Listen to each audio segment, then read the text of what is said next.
there would be issues with transferring credits, where they wouldn't get, their diplomas or whatnot. For sure.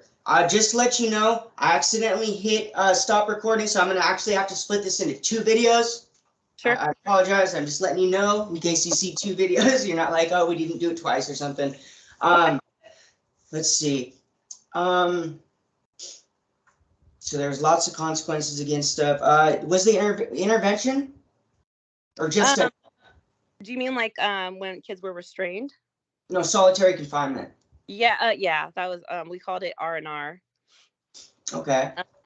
When I was in upper level, I was actually assigned to monitor a kid that was an R&R. Staff was sitting on them, full-grown adult man sitting on this girl. She had her chin to the floor, and she had to lay on her stomach with her arms behind her back. And she had rug burn on her chin, and it was unpleasant for sure.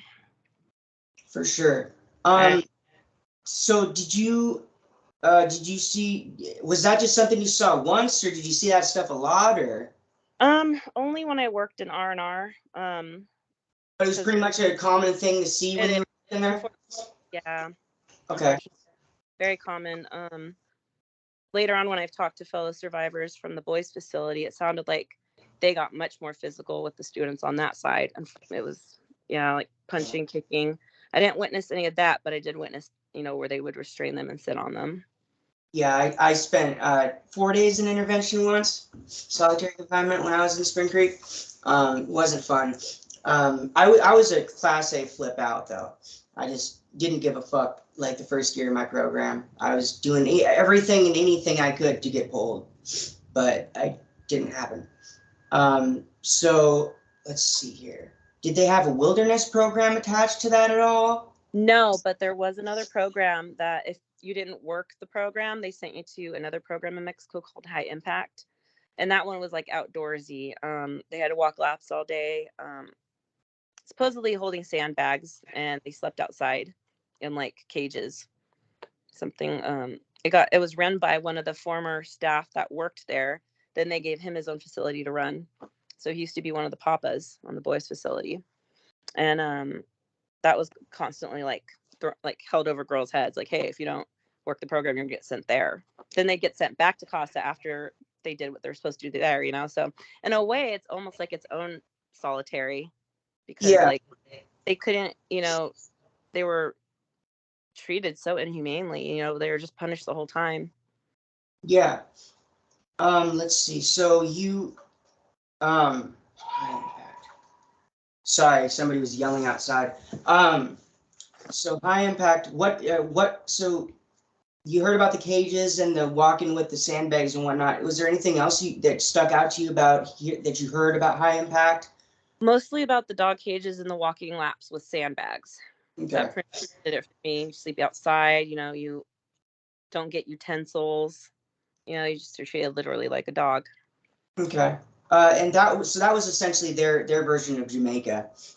They threatened me with sending me to Jamaica that's what got me to start working my program, because they don't have child protection laws. Or that's the kind of stuff I was hearing about Jamaica, is no child protection laws. So okay. I knew some students that transferred from there to Casa. You did? What did you know about the students? Like, well, they tell you? When I was there, I don't remember what year it was, but during our stay, we had like a big meeting outside on the blacktop with this, the directors, and he was notifying us that a student had died at Tranquility Bay, which is Jamaica. He had killed himself. Okay, so you just heard about that? I heard. Did they let the whole facility know? Was it like a whole facility-wide thing? They had all the girls' side, and I assume they did it with the boys separately too. But I remember, like, I journaled about it, and I like to sometimes reread my old journals. Kind of reminds me of like how far I've come. Makes me feel bad about stuff. But and it mentioned that when 9/11 happened, it was a trip because we didn't know.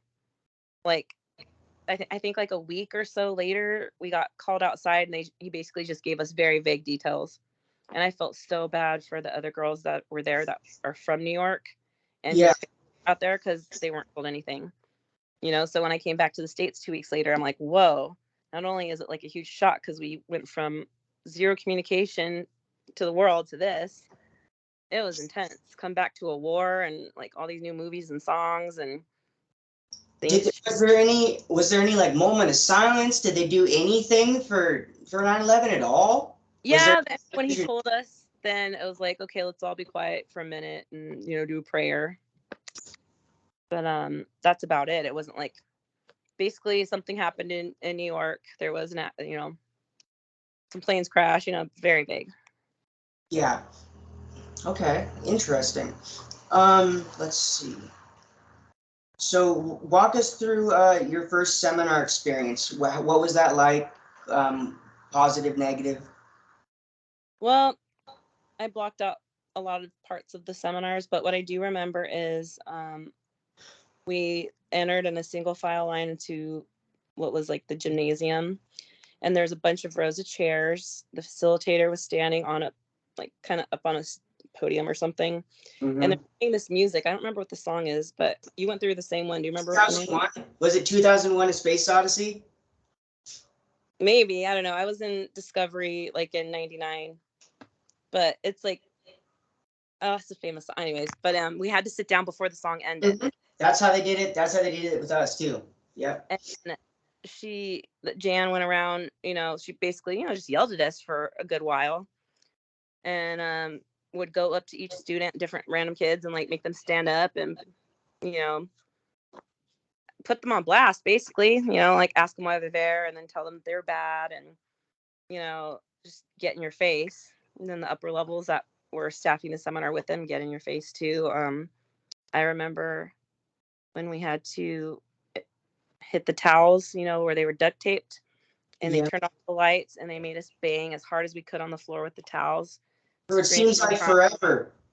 And then like at the time, I was upset, but I was more freaked out hearing everyone else scream, and then having like upper levels in my face, like, calling me a slut and a whore and this and like I'm bad and I deserve to be there, and like they wanted you to get mad. They wanted you to like, get that anger out or something, but I felt like they made you, I don't know, like there was times where I'd experience in group sessions, with their families, where people would make up stuff because like if you just tell them, oh, I'm here because I had bad grades, they're like, no, you weren't. And kids would end up like making up lies just to appease them. That way they can look like they're working the program.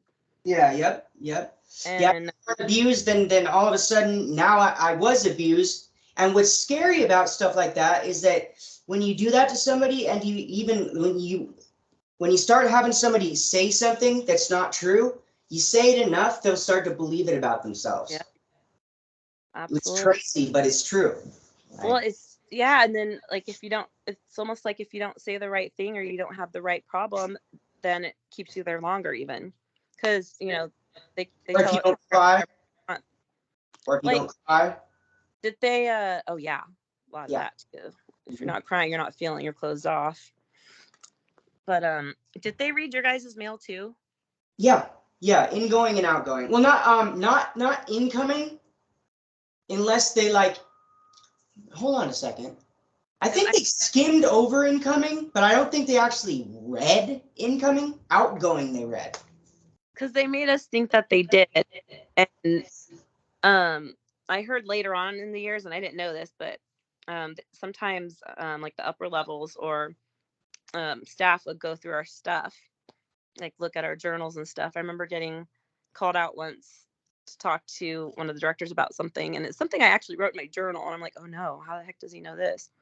Oh my God, I said hi and smiled at that bullying seminar, and he's talking to me about it. Like, that creeped me out. Or when I get letters from my family and parts were blacked out, or like pictures, and my mom, I later found out there was a time when the majority of the girls' facility got really, really sick, like fevers, vomiting. It was so bad. The plumbing there was horrible. So here, we're living in these trailers at this point, and there's about 48 girls per trailer, 4 bathroom stalls, and like 5 shower stalls. Like a trailer, like a home? A double wide. It was like a double wide trailer, and it was like all bunk beds on each side. Okay. So it would be like 2 families per trailer. Okay. And the plumbing was so bad. Were they on wheels? The trailers, were they on wheels or okay? So they were more like house. Okay, I'm just trying to picture in my head. And it's like all you see is there's a doorway, and on the left is an aisle of bunk beds. On the right, aisle of bunk beds, and then on the very end is the bathroom. And like there's steam would come out of the toilets. So it was like steam coming out of toilets. If you were to flush toilet paper, it was a cat too. Like it was so bad. What were you supposed to wipe with? Well, I mean, we had to throw it in a trash can next to it, but it would always be overflowing. And then, oh God, it was so bad. That's hella nasty. Trailers, even though we cleaned them, like it was really bad, gross living conditions. And when everybody got sick, I distinctly remember walking into the bathroom in the middle of the night, and there's a group of girls sitting on the floor with a garbage bag vomiting. And I was just like, oh, like grossed out. And one of the night staff took me and walked me to the next trailer to use the bathroom. And I was just like disgusted. And I can imagine. All the boys were sick too. It was pretty bad. And then my mom said she never knew about it. Did you guys ever find out what that was? What did run through the... I heard it could have been bad lettuce, or it could have been bad water. We reused, like the regular water bottles, we would reuse those for several months at a time. We never got brand new water bottles. We didn't have reusable ones. So it could have even been that. Yeah, it could have even been that. Or it could have just been the water itself. I mean, how was, you said the plumbing was bad. How did the water taste? I don't remember. I don't think I had any complaints about the water, just plumbing. Okay. Let's see. Did you see what was their policy on runners? What did you about that? We had a few runaways. I think one successful one and 2 failed attempts. And 2 of the times, they basically had us all in code silence, so we weren't allowed to communicate whatsoever. We all of the girls, we were brought into the gymnasium, and for 12 hours straight, we had to stand with our nose to the wall.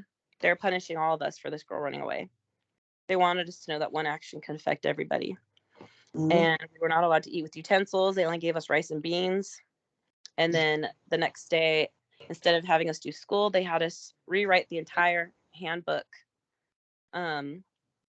So it almost like builds some contempt for like I feel like like for me, if I had to do all that shit and then I see that woman who ran, I'd be like, man, that motherfucker, like right, because of her, you know what I mean? So it like builds contempt, I feel, you know what I mean? Were there girls that would want to fight or beat up girls that ran because of this, or? I never once witnessed any of that. I think they were too scared. Because of how strict it was. We would walk in single file lines. I mean, we couldn't even sit down. They were quick to send you off to R&R or to worksheets if you didn't comply. Could you feel like some pressure from people when they'd have to do those things? Okay, so it was definitely there, but you didn't see it acted out on. No. Okay. We were right by the ocean, and if we were to look outside, because our classrooms were all facing the ocean, if we got caught looking out the window for a few minutes, they considered it runaway plans. Yeah, same passing notes. Say even if we were studying something and writing on the same piece of paper, that's considered like a Cat 3 note passing. Yeah. I think we were too scared, because there would also be random times where, I don't know if they did this at yours, but they would have us write this thing called a statement of fact, and they basically just need a tattletale on everybody. That would get in my head big time. I was always so stressed out because I think like, oh my gosh, did I forget to do something and I got, caught doing something and didn't realize it. In any moment you could be like one level and then just drop it, like that. Constantly needing to I feel like it's just a constant looking over my shoulder, not always actually metaphorically more so. But just I always feel like I need to look over my shoulder, oh shit, did I do something wrong? Did I do something earlier in the day that I'm gonna get consequence for when they find out later? I'm always waiting for the other shoe to drop. That's exactly felt like a heavy weight on your chest all the time. And then when I became an upper level, I was expected to do things that some of the staff would do. So it's here I am. I was friends with these girls one minute, and here I am giving them consequences and having to hold them back from their future successes. How did you go ahead? Oh no, I'm done. I was going to ask, how did you manage that? Because you're one of the first people that I've had on the podcast, anyways. I believe that has gotten onto the upper levels and like, you know, consequence to other girls and whatnot. So how did you deal with that? Because I know for me, I decided once I got into the upper levels to take certain people under my wing, not allow them to be picked on. If I gave people consequences, I would try and use it more as a coaching session. If I could do it without myself getting in trouble, because there's a lot of times where they'd be like, no, you need to write that consequence down now and give it to them now. Because That like, was a struggle. yeah. So it was hard for you. Did you do it anyway? Like, how did it work for you? Honestly, I tried to avoid giving consequences. I did get a talking to more than once about it. I just didn't want to be in that position. And then there were times where I did have to, like if there's cleaning inspections, I had no choice, I can't get around that. And Yeah. I would get I would have some girls kind of be resentful towards me. I noticed quite a difference when being an upper level versus a lower level, because when I got dropped that first time, the girls that were nice to me before that I did take under my wing treated me like nothing after that. Like, oh, she's a lower level now, like. Psh. Yeah. So I did notice that. So, yeah, there's definitely. Were you scared when you dropped? Oh, After being absolutely. like on an upper level and like dropping into a lower level family and just I was knowing that terrified. they knew that you were up there? Was that Yeah, scary? it was horrible. Yeah, because I knew that moment on it was going to take a long time for me to get back to where I was. Because And the even very just when I first get joined. people's respect. Even just get people's respect back. You know what I mean? Oh Right? yeah, like I mean, that. correct me Like if I'm wrong. But clicks. yeah. Yeah, it was hard. And sure enough, it took a long time because no one wanted to vote me back up because really, yeah. For sure. So you were more the kind of person that would just want to avoid giving consequences altogether, if you could. Okay. Okay. I kind It's of felt like, interesting. I don't know, like I knew how it felt for me when I would get those consequences, and I think a lot of the time I overthought it too. Like, oh no, what if they think that I'm being, a certain way because I gave them a consequence? Like I was always trying to constantly figure out how to stay on people's good side because I knew that if I was gonna need them later at some point to support me in something. Yeah. There was like, don't get me wrong, if there was certain people in the family that would do shit like intentionally, like to get a rise out of me. Like there was a specific people that would like just keep on pushing your buttons, and those people, they can self-correct or staff correct. I'm okay with giving a consequence on that level. But if they're just minding their own business, and I'm doing a basket search, I'm not going to go out of my way to look for something to screw you over with. You know what I mean? But if you're attacking me, if you're being rude to me, like, and I have a little bit of authority, yeah, I'm going to consequence you if I see something you do something. But I'm not going to be an asshole about it. Oh, exactly. Thing. But I am guilty of sometimes being an asshole. I will admit that. There have been a couple days, maybe I wasn't having a good day. I took out some stuff on some lower level students a couple times, and I'm not proud of it, but I'm not going to lie and act like that stuff doesn't happen, because people, not everybody can keep it together. Let's see. Were there more privileges when you got in the upper levels? Did you get to move somewhere better to sleep? Yeah. What was that about? So that was actually pretty awesome. Once I got level 4, they moved me to the upper level trailer, which the difference with that is you can look in a mirror. So they had a mirror in there.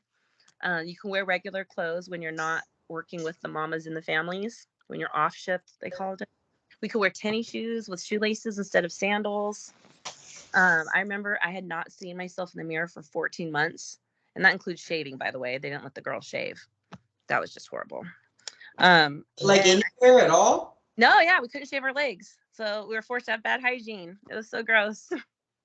And what was their reasoning for that? They just didn't want you to have razors, or what was? Yeah, I think, well, one, it was a privilege to them, like they're literally a privilege. And shaving, they probably also saw that as like a safety thing. There's a lot of kids there with eating disorders and suicidal, and we were never alone, so they didn't get put on a special watch because we all slept in the same room. We all ate together, and yeah. But so yeah, anyway, so the first time I'm at upper level, I got to see myself in the mirror after 14 months. I had lost 30 pounds and didn't know. So I was like looking at a whole nother person. I'm like a year plus older, 30 pounds lighter. And it's like, holy shit. And then we went on an outing. It happened to be activity day for the upper levels. And we went to some restaurant in the city. And it was really nice. It was like the first time feeling normal in a long time.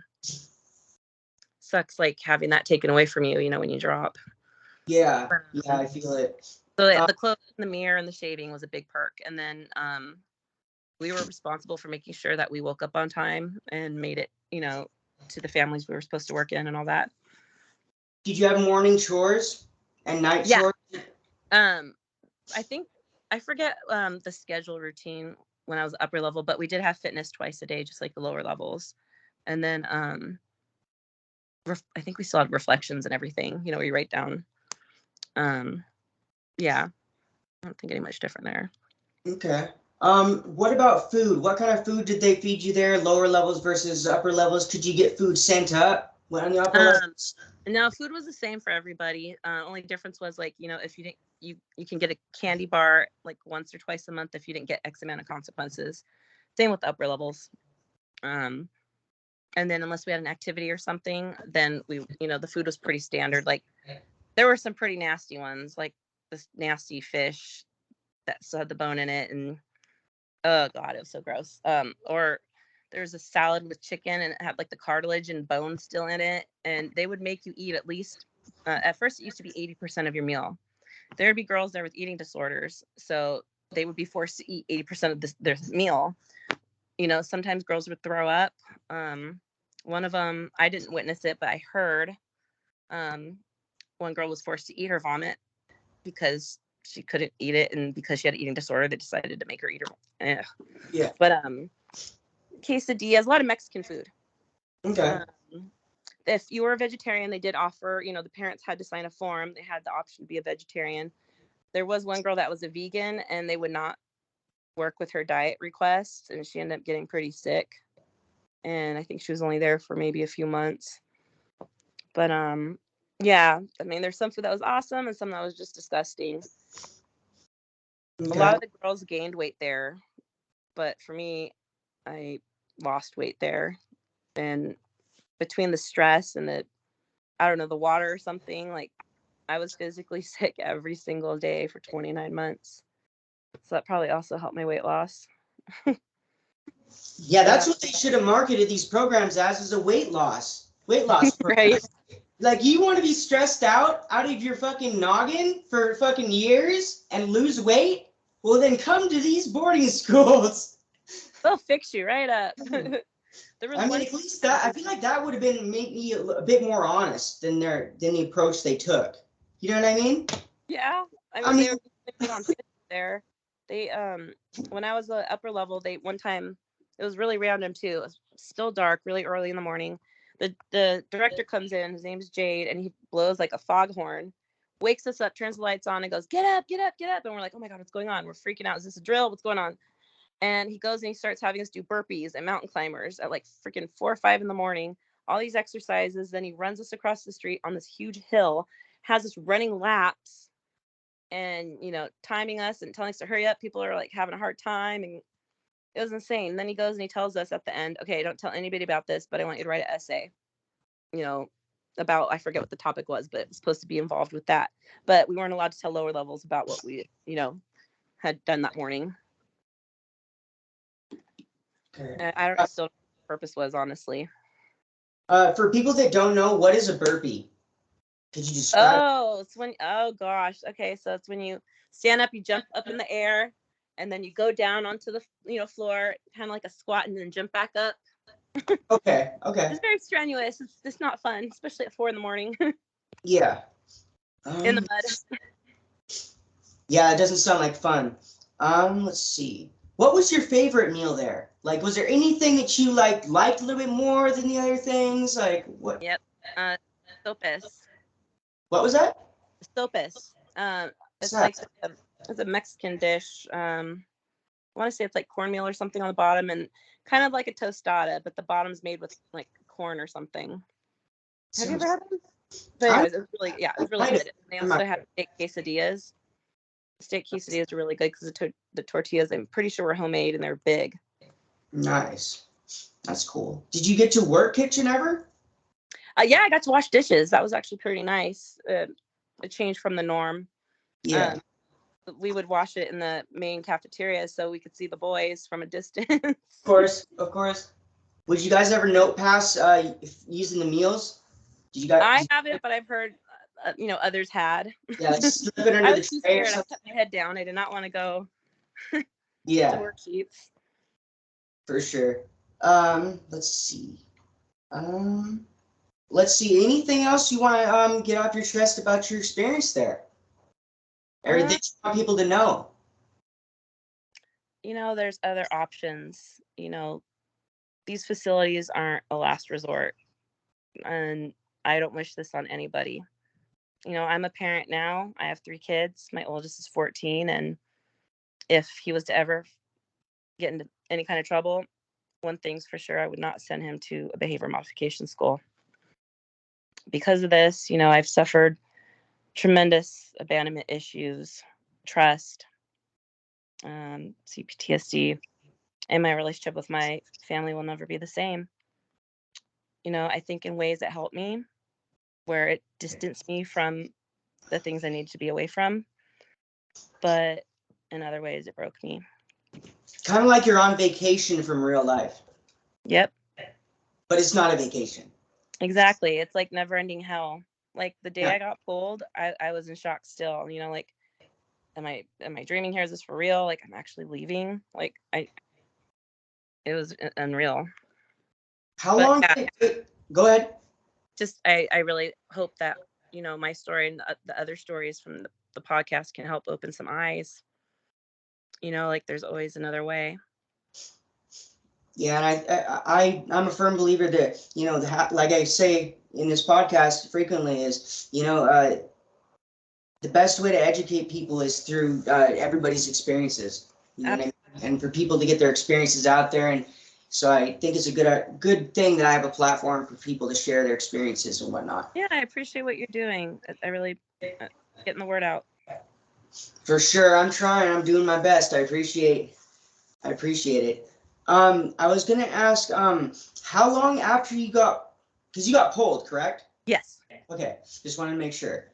When you got pulled, when you got out, how long did it take you to, this is a 2-part question. How long did it take you to get used to actual life once you got out, right? And then, yeah, we'll start there. How long? Like, when I came back, it took, I don't even remember. I want to say probably a couple months. Like, just like going to the bathroom and not, like the whole not flushing toilet paper, that took a while to get used to. Like, I remember my mom would yell at me like, flush toilet paper. I'm like, sorry. I wouldn't be able to go to bed on like at the same time as everybody else because I was so used to going to bed and waking up at the same time every day. So I had sleeping problems at first. And then I just felt like I was walking on eggshells. Huh? Go ahead. I felt like I was walking on eggshells. I was scared my mom was gonna send me back. I feel you. I just kind of kept my head down and I didn't trust her. I feel you. For good reason. What about your relationships and friendships with people, like building and making new friendships? How was that for you? How easy was it for you to reach out to people and make a new friendship in real life versus the program? It was hard. When I came back, most of my friends had already, made new friends and, doing different things, different interests. And then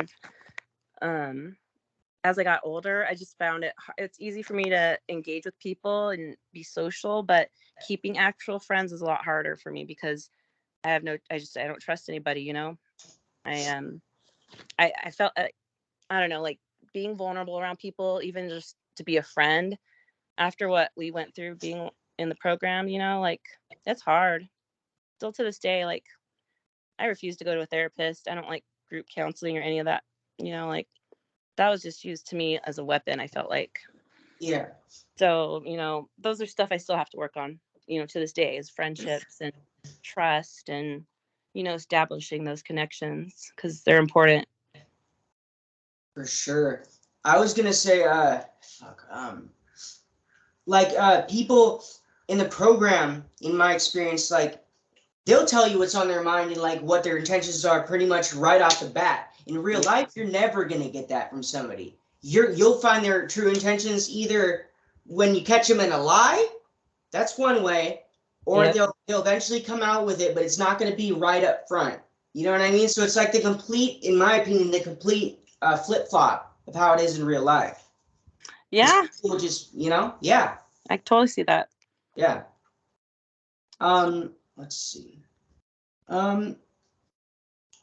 Anything else you want to get off your chest about the program in general that you want people to know? No, I think that's about it. Just hopefully everyone can check out, the unsilence.org and, the other, survivor sites and look up resources and, I tried to join the group, right? I saw. Yeah, they rejected me because I haven't been on Facebook for a year. But I had a little fussy about that. I was like, made a little post, and I was like, you guys should really let me in. I have a podcast, for survivors and whatnot. Absolutely. Well, I'll definitely be sharing this on my Facebook and amongst friends. I appreciate the work you're doing. For sure. And I appreciate you coming on here and sharing your story. If you ever want to do a part 2 or have anything else you want to, we'll make a part 2. Sure. All right. Well, you have a wonderful night, and thanks so much for telling your story. Thank you. You have a good night too. Bye. Bye.